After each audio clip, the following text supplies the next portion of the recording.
বিশ্বকে বদলে দিতে শিক্ষার্থীদের বড় স্বপ্ন দেখার আহ্বান জানিয়েছেন অন্তর্বর্তী সরকারের প্রধান উপদেষ্টা ডক্টর মোহাম্মদ ইউনূস। শনিবার চীনের পিকিং বিশ্ববিদ্যালয়ে আয়োজিত এক অনুষ্ঠানে শিক্ষার্থীদের উদ্দেশ্যে দেওয়া ভাষণে তিনি একথা বলেন।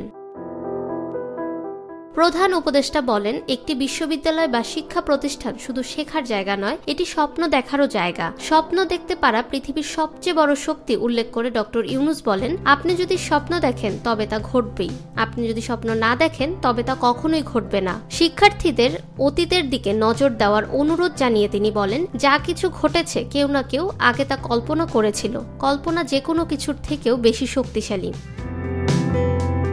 শিক্ষার্থীদের অদ্ভুত ও অকল্পনীয় বিষয়ে স্বপ্ন দেখতে উৎসাহিত করে ডক্টর ইউনূস বলেন, মানব সভ্যতার যাত্রা হলো অসম্ভবকে সম্ভব করা। সেটাই আমাদের কাজ, আর আমরাই তা করতে পারি।